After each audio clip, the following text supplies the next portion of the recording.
Hey, this is Gary with Today for Tomorrow, and look at this beautiful pineapple right here. This came from my backyard food forest just today.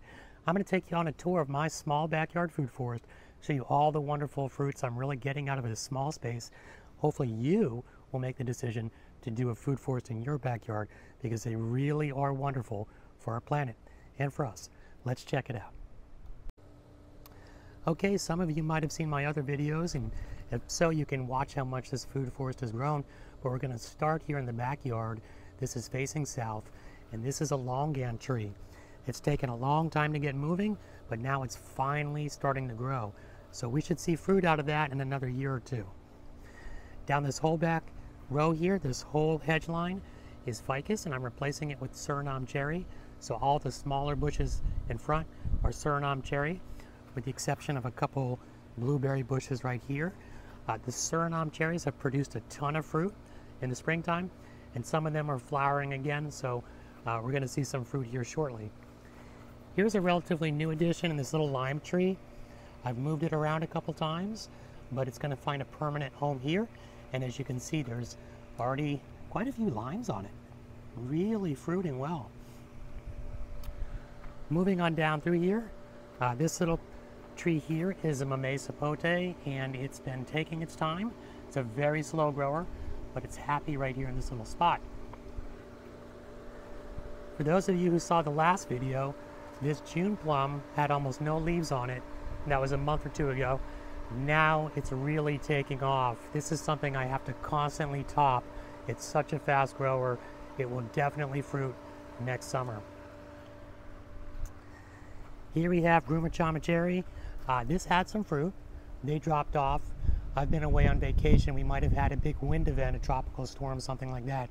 So they might have blown off, but it's finally starting to fruit. Here you can see papayas, just tons of papayas, as many as I can eat really. As I mentioned, I was gone on vacation, so unfortunately one fell.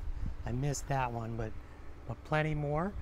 I'm probably actually going to bite the bullet, pull a couple more of these papayas, and then chop both trees down to about 3 feet and let them grow again. Of course, we've got banana throughout the garden, throughout the food forest, Cavendish and Goldfinger dwarfs.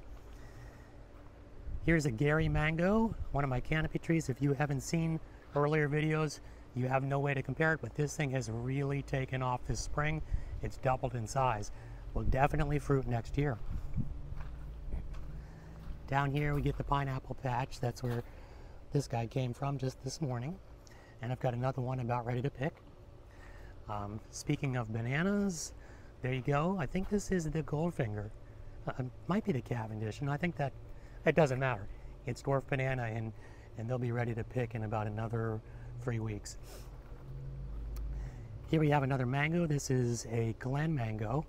Again, if you've seen my earlier videos, this tree has doubled in size, in the last 2 months, 3 months. It's amazing what it did this year. Okay, continuing on here, another banana. I think that is a dwarf Cavendish, and that should probably throw fruit in the next month. Mulberries, we had a great crop of mulberries, just more than we could eat really, and I just cut them back. I was just in Boulder, Colorado, and saw some mature mulberries, 40, 50 foot tall trees, amazing. We're not going to let them get that big. This is Sapodilla. This will fruit 3 times a year. I have not gotten a single fruit off it yet. I guess it's just an age thing, hopefully very soon. Here's a Barbados Cherry that went in here maybe 3 months ago, and it is just exploding. This thing is really taking off. Had a few cherries off it already. Another mulberry here. I just cut this way back. Just has been exploding right through here.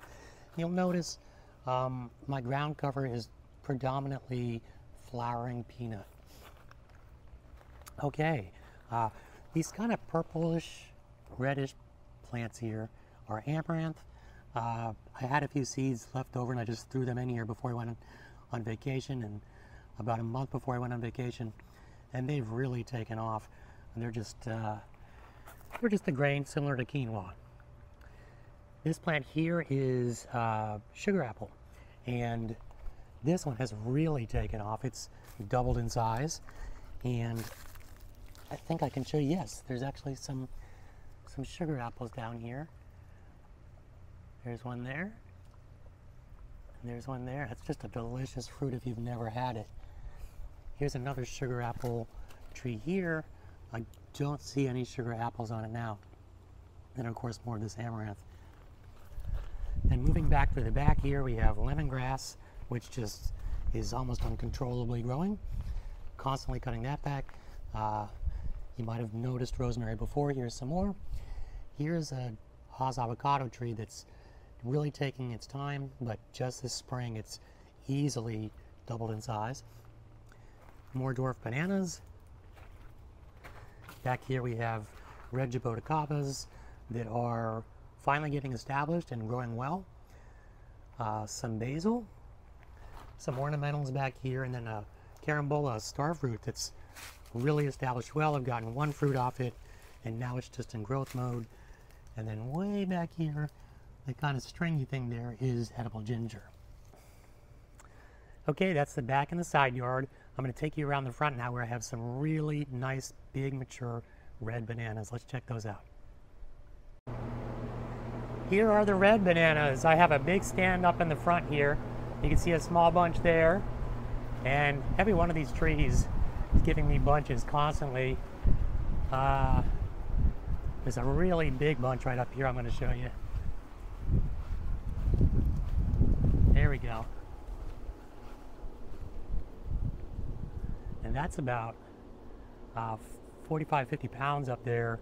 So it's a little precarious getting it down, but just delicious bananas, and just wanted to show you how prolific these trees really are. Well, that's my backyard food forest. I hope you enjoyed the tour. I know I'm going to enjoy this delicious pineapple and all these other wonderful fruits. Hey, if you're on the fence, don't be. Go ahead and just plant a backyard food forest. You're going to benefit from it. You're going to love the fresh food, and you're going to help our planet. Carbon footprint, carbon sink, food and water scarcity, soil degradation, pollution, so many ways that a food forest really does help our planet. Remember, it's the little things that we all do in our daily lives today that have such a big impact on all of our tomorrows. Thank you for watching.